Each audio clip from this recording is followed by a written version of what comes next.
Alors j'ai suivi assez attentivement les instructions des organisateurs qui m'ont dit qu'il était de bonne gestion de commencer sa présentation par un clin d'œil. Alors comme je suis assez obéissant, c'est ce que j'ai essayé de faire.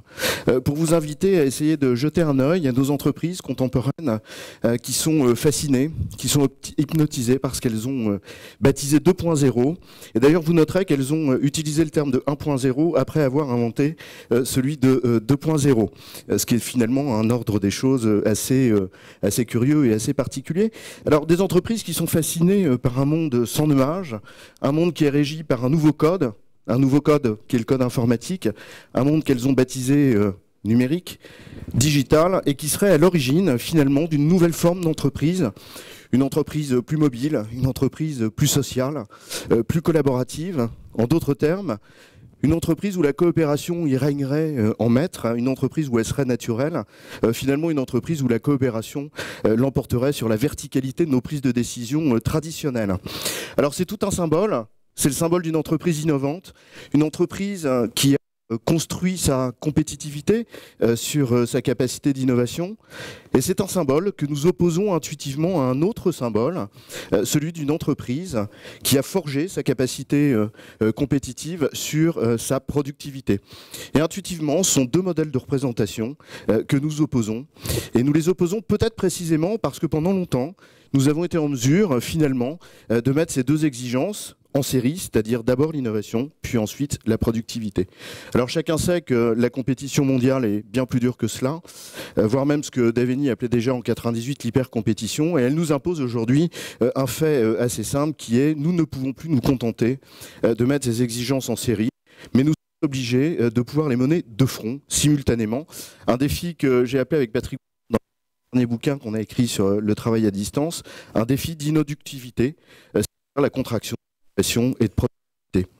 Alors c'est une équation qui est un petit peu délicate, qui en laisse plus d'un démuni, et finalement une équation qui n'est peut-être pas si nouvelle que ça. Je vous rappelle que fut un temps où on parlait d'organisation apprenante, d'intelligence collective, de knowledge management. Alors aujourd'hui le mot à la mode c'est la transformation, avec ce sous-entendu que le digital, que le numérique en serait le principal déterminant. Alors la vraie question que nous devons nous poser et que je vous invite à vous poser avec moi, c'est de savoir de quelle transformation il s'agit.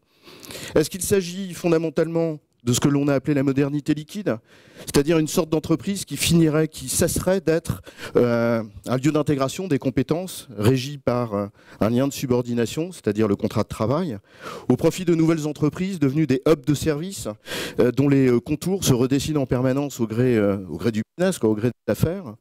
Est-ce que l'on est en train de parler de ce que Gary Hamel a appelé la fin des modèles, c'est-à-dire le fait que confrontés à une complexité grandissante, confrontés à des problèmes qui sont inédits, alors nous ne pouvons plus nous contenter de recourir systématiquement à des modèles organisationnels, à des modèles de management totalement stéréotypés, des modèles sur étagère, des modèles tout faits, et qu'au contraire, nous allons devoir finalement, en quelque sorte, exercer notre intelligence, c'est-à-dire faire preuve de discernement, ou est-ce que nous sommes tout simplement en train de redécouvrir certains basiques du management, au premier rang desquels l'autonomie, et c'est un point sur lequel je reviendrai, après avoir vécu finalement une forme de dérive gestionnaire et financière de nos entreprises, obsédées par le contrôle, obsédées par la prévision, au point que nos managers soient devenus des contrôleurs des poids et des mesures, avec beaucoup plus affairés à faire de reporting qu'à entreprendre, parfois même au détriment de l'intelligence du business, parfois même peut-être au détriment de la morale. Alors voilà l'équation délicate que nous avons à résoudre. Et devant cette équation qui nous laisse démunis, un certain nombre d'entreprises tentent des choses. Certaines sont audacieuses, d'autres même sont courageuses. Et en tout cas, peut-être préfigurent-elles ce que seront les grandes tendances de demain. Et je voudrais en évoquer quelques-unes avec vous.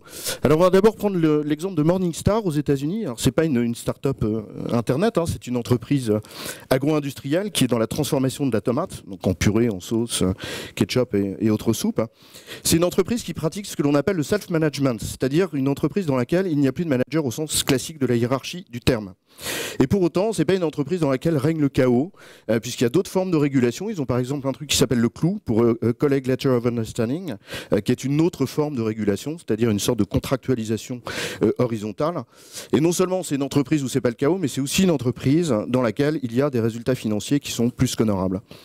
Deuxième exemple qui est très connu, toujours en Californie, Zappos, qui fonde son approche sur la notion de bonheur. Alors, vous pourrez lire toute la littérature sur le sujet, vous verrez et vous serez convaincu que c'est pas un simple gimmick marketing, c'est bien plus que ça, c'est une véritable approche, ce qu'on pourrait presque appeler une philosophie d'entreprise, et qui donne des résultats bien réels, tant en interne qu'en externe. Alors je sais que les plus sceptiques d'entre vous vont me dire bah oui mais chez nous en France qu'est-ce qui se passe, tout ça c'est la Californie. Eh bien écoutez, chez nous je vais vous citer quelques exemples d'entreprises. La première c'est l'entreprise Favi dans le nord de la France qui a été citée notamment par Isaac Gatz dans son ouvrage Liberté et compagnie que je vous invite à lire. Il y a plein de pépites qui nous donnent en exemple. Alors c'est une entreprise dans laquelle la notion de liberté individuelle pour les collaborateurs n'est pas un vain mot, et Isaac Gatz relate une petite anecdote en début de son ouvrage que je trouve assez sympathique, puisqu'il parle d'une femme de ménage donc, qui était en train de faire le ménage tard le soir, a été la dernière dans les locaux, quand le téléphone a sonné. Et donc elle répond et elle se trouve avec quelqu'un qui était un visiteur de l'entreprise, qui avait rendez-vous le lendemain matin et qui était à Roissy, alors l'entreprise est en Picardie, et on lui avait promis qu'on allait le chercher à l'aéroport à Roissy pour l'emmener à son hôtel, sauf que manifestement on l'avait un petit peu oublié sur place. Et bien cette femme de ménage a pris l'initiative d'aller prendre la voiture de service, donc une voiture qui est prévue à cet effet, pour le besoin du service de l'entreprise. Elle est allée chercher ce monsieur à Roissy, elle l'a ramené à son hôtel en Picardie, et le lendemain matin, tout le monde s'est rendu compte que ce monsieur n'était autre que le contrôleur qualité du plus grand client de l'entreprise. Autre exemple qui est assez connu aussi, Michel et Augustin, réputé pour être un trublion en matière de marketing, mais une entreprise qui commence à devenir aussi une référence qui est citée quant à la qualité de son climat au travail. Alors je vous invite à lire une série sur RH Info de ce point de vue-là, qui parle du climat émotionnel positif qui y règne. Et puis troisième exemple que j'aimerais vous présenter, c'est l'entreprise Poult, les biscuiteries Poult, dont le siège social est à Toulouse. Une entreprise qui a 5 usines en France, donc il y a le berceau historique qui se situe à Montauban, mais il y a aussi une usine à Aller-sur-l'Adour, il y en a 2 en Bretagne, à Briec et à Fouesnant, donc juste à côté de Quimper, donc il se passe des jolies choses aussi à Quimper, et puis une usine dans la région centre, à Sully-sur-Loire. Alors c'est une entreprise qui démontre chaque jour que la déhiérarchisation, que la liberté individuelle qui est donnée aux collaborateurs, une sorte de démocratisation, si j'ose dire, donne des résultats tout à fait probants, des vrais résultats, tant en termes de productivité que d'innovation. D'ailleurs, son président, Carlos Vercaeren, qui a été à l'origine de cette transformation dans l'entreprise il y a quelques années, a été récompensé pour cela, et c'est une entreprise qui a été récompensée, primée à de multiples reprises, et d'ailleurs à tel point que certains grands groupes viennent la visiter tout simplement pour y puiser quelques sources d'inspiration. Alors la question qu'on essaye tous de se poser, bien évidemment, c'est de savoir ce qui fait la force de ces entreprises d'un nouveau type. Et je me demande, est-ce que finalement c'est d'avoir fait ce que tout le monde dit, mais que personne ne fait, c'est-à-dire de remettre l'homme au cœur de l'entreprise? Eh bien précisément, je ne crois pas. Je ne crois pas pour une raison extrêmement simple, c'est qu'on ne peut pas mettre ce qui fait la finalité, c'est-à-dire la perspective, on ne peut pas la mettre au centre. À la limite, c'est presque un contresens de remettre l'homme au cœur de l'entreprise. Elles ont précisément fait rigoureusement l'inverse, elles ont réussi à remettre l'entreprise dans le cœur des hommes. Et c'est justement ça qui fait la différence. Dit en d'autres termes, ce que ces entreprises ont en commun, c'est d'avoir su redevenir un bien commun aux yeux de ceux et celles qui y travaillent. Alors vous mettez les mots que vous voulez sur ce terme, on peut appeler ça un projet d'entreprise, une vision, une mission, un rêve, une ambition, je ne sais pas, tous les mots qu'on peut imaginer depuis des années autour de ce thème-là. C'est simplement cette perspective collective qui fait tant défaut à la plupart de nos entreprises et qui tend à transcender les intérêts particuliers. Et c'est justement pour cela que l'on peut du coup constituer une sorte de socle, de terreau de confiance. Pour peu qu'on partage des valeurs, des règles en commun, des règles de vie en commun, de vivre ensemble, ce qu'on pourrait presque finalement appeler une discipline avec ses disciples, alors précisément une véritable autonomie individuelle est alors possible. Et derrière ce mot qu'on a un peu extrait de notre vocabulaire depuis une vingtaine d'années, l'idée de liberté individuelle, derrière l'idée d'initiative individuelle, c'est pas le chaos qui se dessine. On n'est pas en train de passer d'un ordre 1.0 à un ordre 2.0, de l'ordre au chaos. Non, pas du tout. C'est pas la possibilité de faire ce qu'on veut, quand on veut, comme on veut, indépendamment de toute forme de règles. C'est précisément parce que un certain nombre de règles.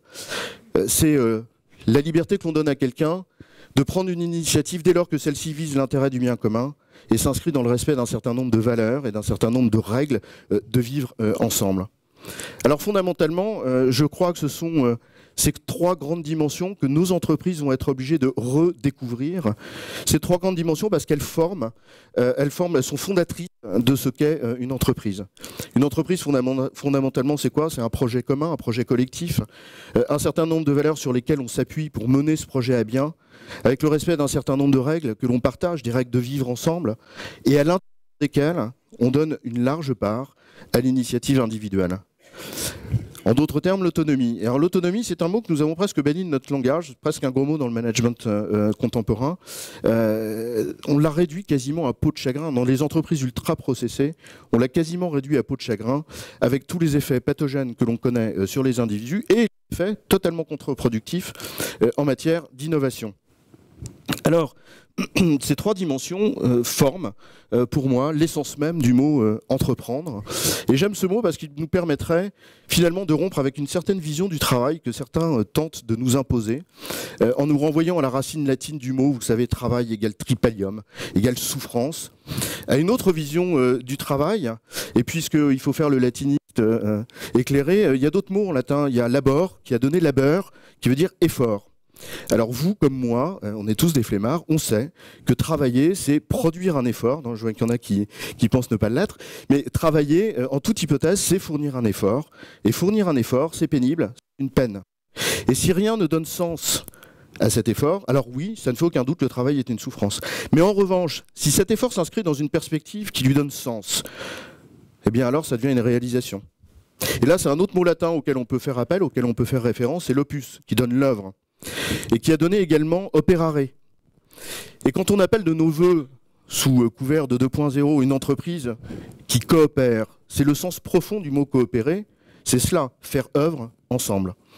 Alors évidemment, j'entends déjà dans la salle quelques-uns qui vont me sortir la formule consacrée, mais oui, mais bien sûr, tout ça c'est gentil, on n'est pas dans un monde de bisounours. Alors je vous remercie, je sais, j'ai noté aussi, je suis pas plus naïf que les autres. Et puis j'en entends déjà qui vont me dire que je suis un doux rêveur, et la réponse est oui. Justement. Je préfère faire encore ce rêve d'une transformation de nos mentalités, transformation dont on nous dit que nous allons les subir inéluctablement. Et là, autant vous dire que ce n'est pas du numérique dont il s'agit, bien évidemment, c'est la dure réalité économique du business. En gros, ce qui est en jeu, c'est la compétitivité de nos entreprises. Et vraisemblablement, c'est un enjeu vital pour nos économies, à tout le moins européennes. Alors oui, à ces transformations subies, je préfère fondamentalement les transformations que nous allons engager délibérément, c'est-à-dire celles qui vont nous permettre de construire notre avenir. Enfin, en tout cas, c'était le message, la conviction que j'avais envie de partager avec vous pour démarrer cette session d'HR Speaks, où, puisqu'on doit parler des scénarios pour l'avenir, eh bien l'avenir, plutôt que de le subir, on va essayer de le construire ensemble. Et je pense qu'avec toutes les présentations que nous allons avoir ce matin, nous aurons largement le loisir d'avoir de très bonnes idées. En tout cas, je vous remercie pour votre attention.